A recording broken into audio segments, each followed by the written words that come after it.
7 minute के अंदर अपनी बात पूरी करने की कृपा करें, ये अनुरोध है। माननीय श्री गौरी शंकर वर्मा जी। आपने मुझे महामहिम राज्यपाल के अभिभाषण में बोलने का अवसर दिया, मैं आपको बहुत बहुत धन्यवाद देता हूँ। हमारे इस सदन में उत्तर प्रदेश राज्य विधानमंडल में माननीय राज्यपाल महोदय ने जो अभिभाषण दिया, इस अभिभाषण में उत्तर प्रदेश सरकार द्वारा, मेरी सरकार द्वारा उत्तर प्रदेश का विकास माननीय मुख्यमंत्री जी के साथ उत्तर प्रदेश के विभाग के सभी मंत्रियों ने उत्तर प्रदेश का विकास कराया है। निश्चित रूप से मैं बताना चाहता हूं कि मैं बुंदेलखंड उरई जनपद से आता हूं।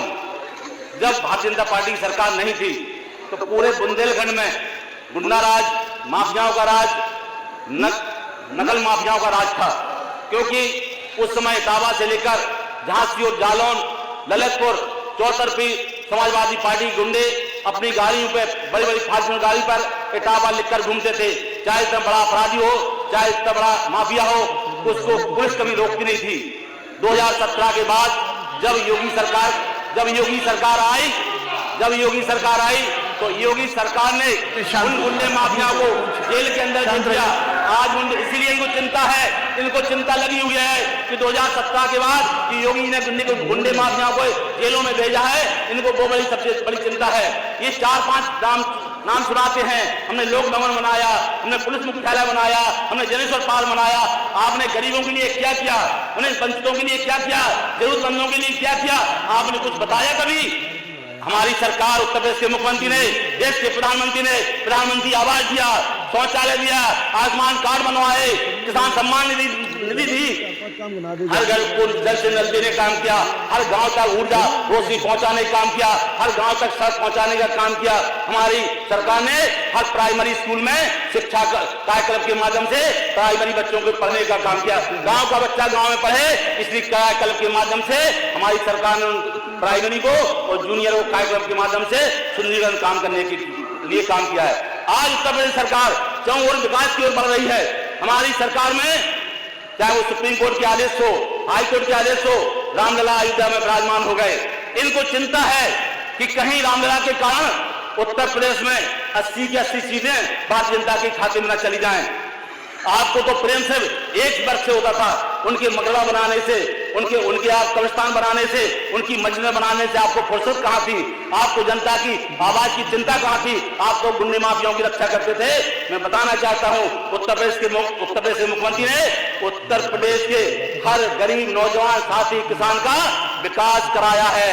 आज गांव का बच्चा गांव में पढ़ रहा है, गांव का बच्चा गांव में पढ़कर विकास की ओर बढ़ रहा है। मैं उरई से आता हूँ। उरई में खनज था, बालू थी, गिट्टी थी। आपके लुटेरों, समाजवादी पार्टी के लोगों ने वहां पूरा खनिज लूटने का काम किया, धन संपदा लूटी, जन संपदा लूटी और गरीबों के पट्टों पर, गरीब किसान गरीबों के खेतों पे कब्जा करने का काम किया था।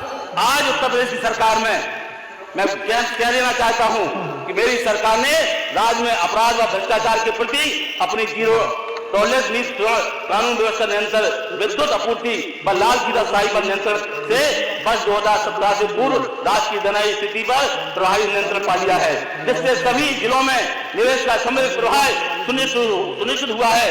वायु, जल, सड़क एवं रेल नेटवर्क की कनेक्टिविटी बढ़ने से मैन्युफैक्चरिंग इकाइयां स्थापित हो रही हैं। ये भारतीय जनता पार्टी के उत्तर प्रदेश के मुख्यमंत्री योगी की सरकार है। इस योगी की सरकार में आज महिलाएं घर से निकलती हैं, सुबह से निकलती हैं, चाहे कोई काम करे, चाहे नौकरी करे, चाहे व्यापार करे, शाम को सुरक्षित अपने घर पहुंचती थी। आपकी सरकार में ये भी गारंटी थी कि महिला घर से आएगी तो सुरक्षित घर पर वापस जाएगी। ये आपकी सरकार का काम था। मैं बता देना चाहता हूं कि आज उत्तर प्रदेश में मेरे विधानसभा में 2017 के पहले जिला अस्पताल में ना तो सीसीन था, ना डायलिसिस की सुविधा थी। 2017 के पहले राजकीय मेडिकल कॉलेज सफेद हावी बनने खड़ा था। 2017 के बाद मेडिकल का सुधार हुआ, सिटी स्कैन की स्थापना हुई, डायलिसिस की स्थापना हुई और 400 मीटर सड़क बनकर तैयार हो गई है। चारों ओर विकास हो रहा है। हर किसान को सिंचाई के लिए पानी मिल रहा है, हर किसान को निजी ट्यूबवेल के कनेक्शन दिए जा रहे हैं। हमारी सरकार की प्राथमिकता है कि आश्रित लोगों को, वंचित लोगों को, जरूरतमंद लोगों की मदद की जाए और वो सरकार मदद करने के लिए प्रयासरत है। मैं इन्हीं शब्दों के साथ मैं अपनी विधानसभा की कुछ बातें आपको बताना चाहता हूं कि मेरी विधानसभा में इनकी सरकार के पहले 2-3 सड़कें बनाई थी, इन्होंने खोद के फेंक दी थी। वो सरकार है और यहीं से लेकर घर में होते हुए इटौला तक वो सड़कें बनवाई जाए।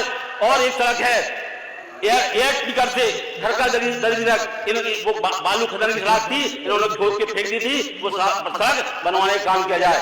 और मेरी सरकार में कुछ संस्कृति विभाग द्वारा अच्छे पर्यटन स्थल हैं जहां बाहर के लोग वहां दर्शन करने आते हैं। कुछ तो पर्यटन स्थल हमारी सरकार की योगी ने उनको पैसा आवंटन कर दिया है, कुछ अभी बाकी हैं जिनको मैं आपके सामने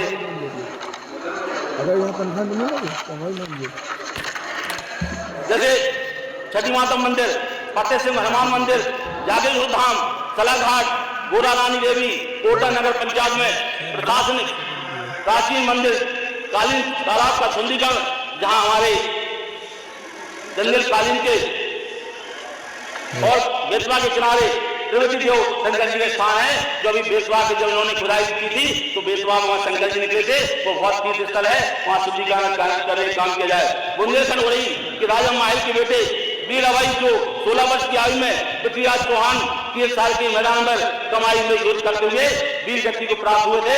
आज उनकी प्रेरणा लेकर नौजवान आगे बढ़ रहा है। मेरी आपसे निवेदन है कि उनका एक भव्य गेट द्वार बनवाया जाए।